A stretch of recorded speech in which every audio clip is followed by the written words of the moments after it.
I was asked recently what I was like as a teenager. I don't know about you, but I'd rather be kicked in the stomach by a horse than have to think about that. Fortunately, unlike today, there are very few images of that time. But I think I've found one that really captures my badly bleached, tipped, rock star 80s mullet.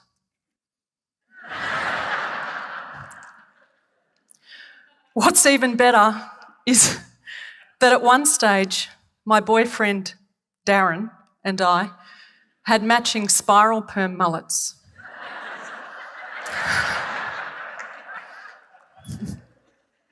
What can I say?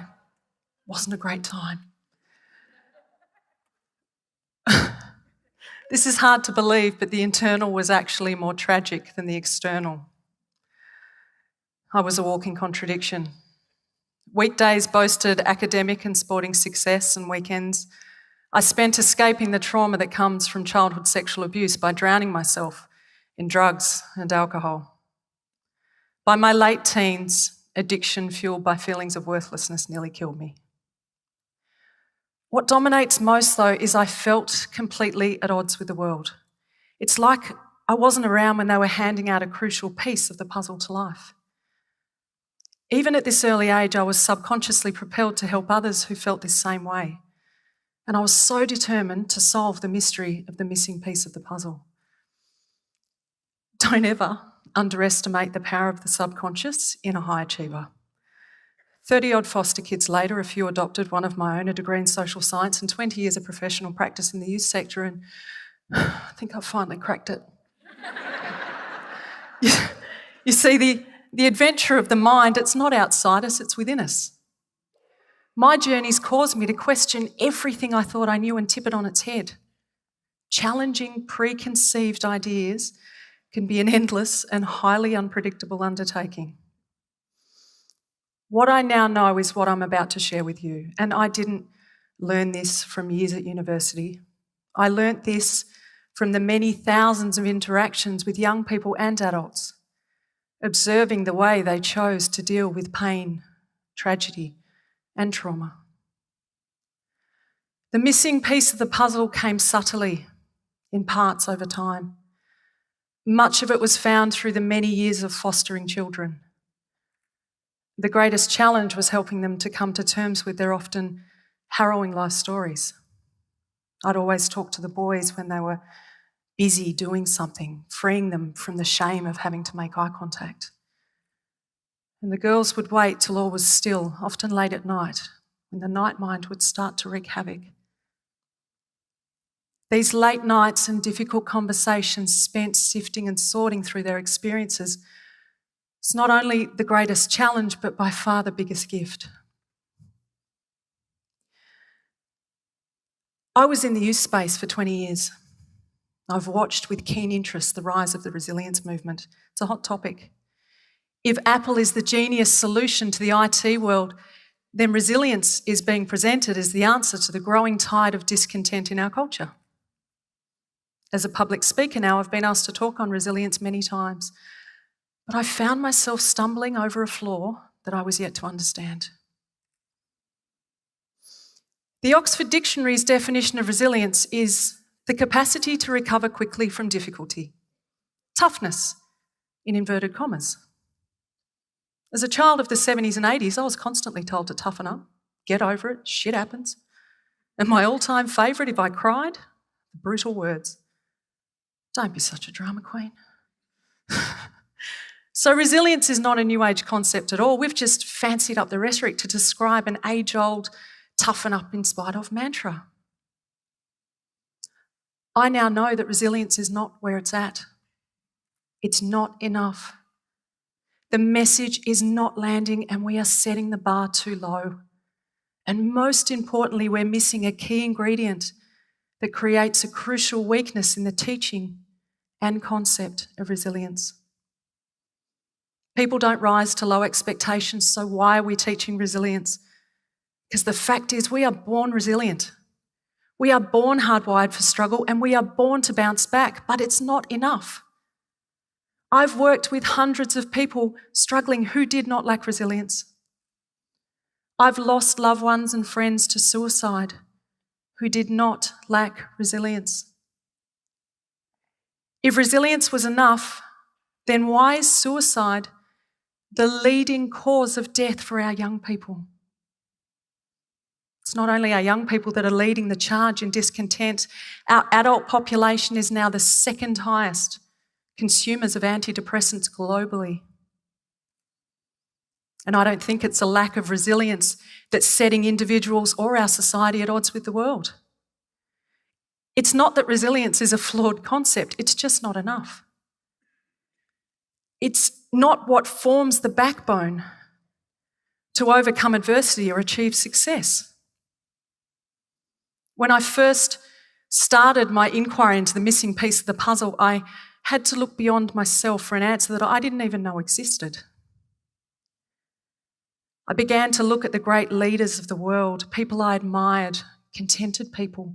What did they have in common? What was this magic formula? Resilience wasn't absent, but it rarely is. The more I investigated, the clearer it became. What was common to them all? It was acceptance. They'd all accepted their realities as harsh as they may be.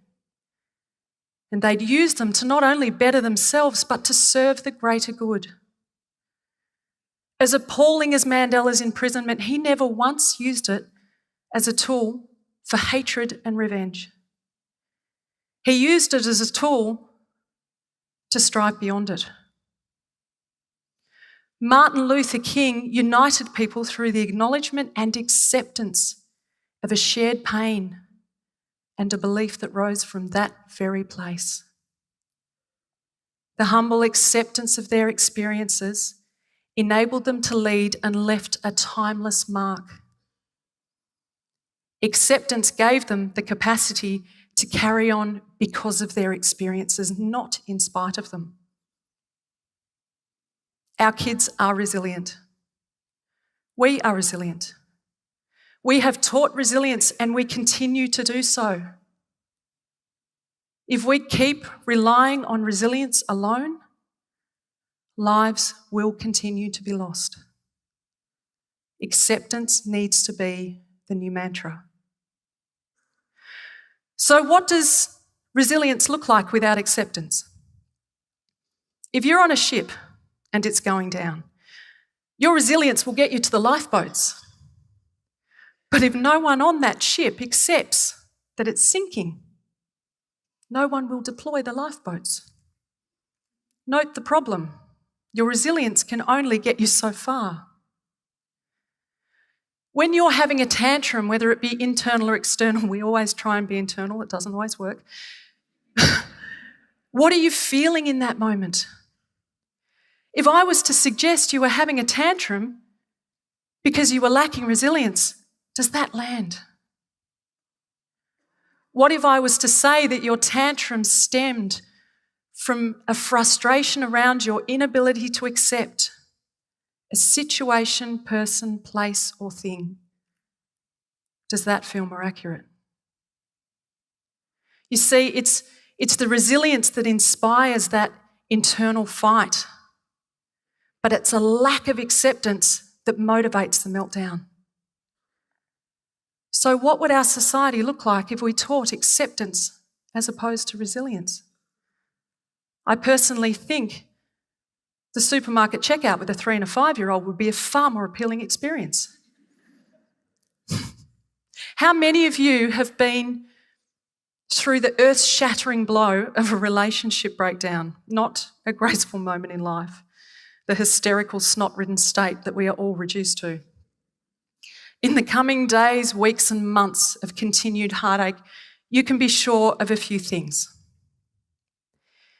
If a friend tells you to get over it, you're no longer friends.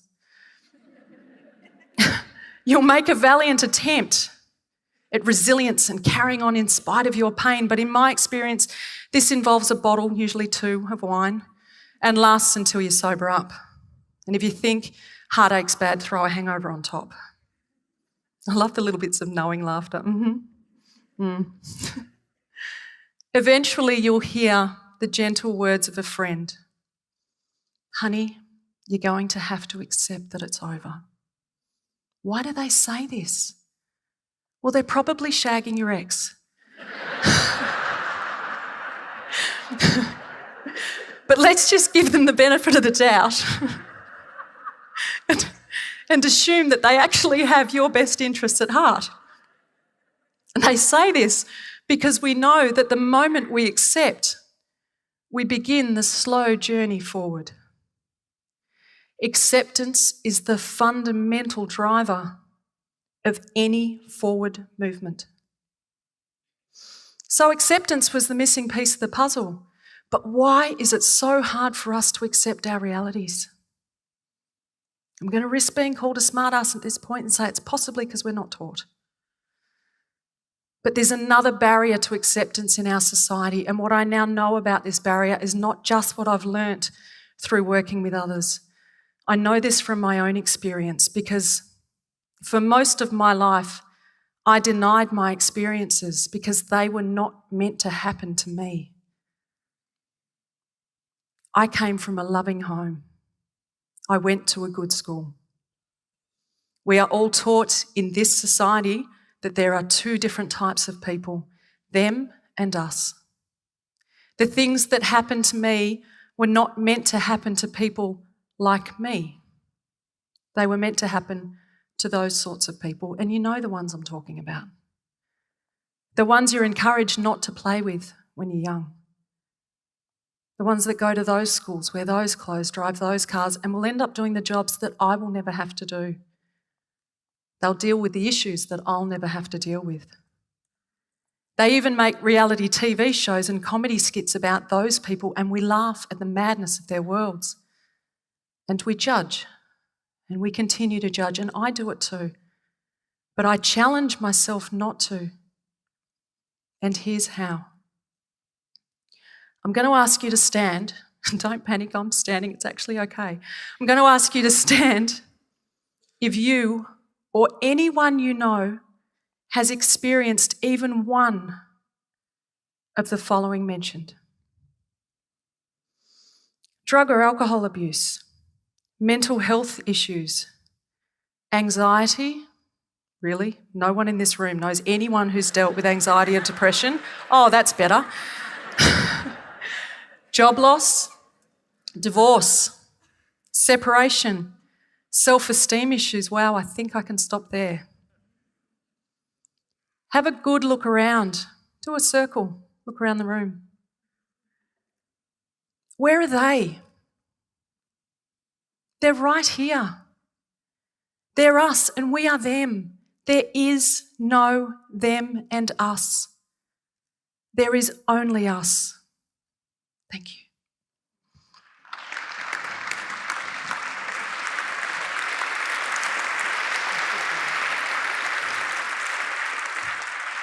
Thank you.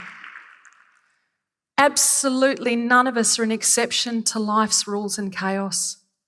Every single one of us in this room, in this world, will experience things that leave us shocked, stunned, and at times absolutely bewildered. Those that achieve greatness know that the bigger the challenge, the greater the gift. For want of a better term, I like to call them gifts in shitty wrapping paper. I can now thank my rather colourful and layered life for this understanding and a resulting capacity for connection, empathy, and service. A lack of acceptance can be lethal. I know because it nearly killed me. Recently, I was put to the test on everything I've learnt. On Christmas Day, we lost our family home in the fires at Warrigal. A couple of weeks after that, I split with my partner. And 3 days after that, my beautiful mum died. Somewhere in that chaos, my last child left home. I looked around and there was absolutely nothing familiar left. except for my belief in acceptance. I still had that, and I prayed to God that it would be enough. Given that I find myself standing here several months later, I guess it was.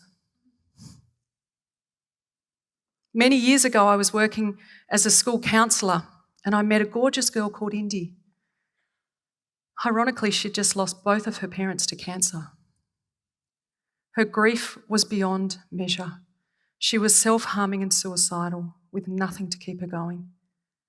Naturally, I adopted her. And we began our journey. But her grief was unshakable, and I feared for her life daily. When Indy was 16, we were both made ambassadors for Adopt Change with Deborah Lee Finesse and Hugh Jackman. And we headed to Sydney to meet Hugh and Deb, who I knew were so excited to meet us.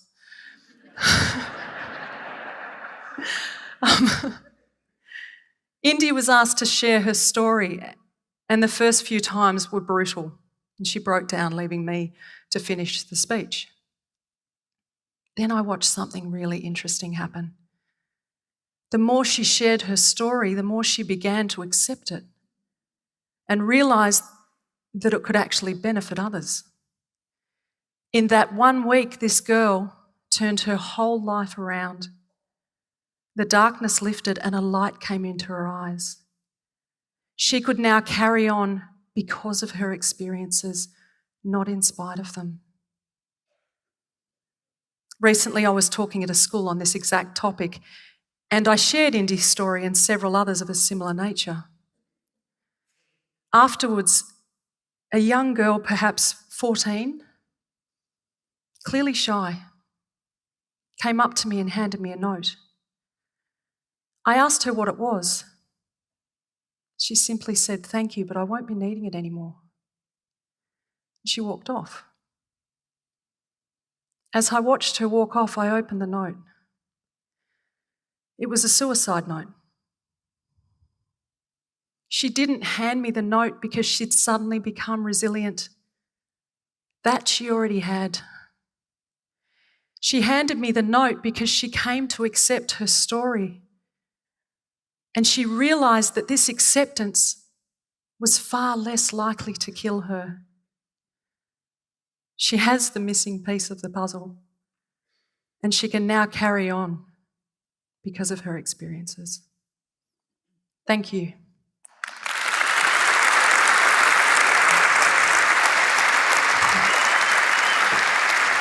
Thank you.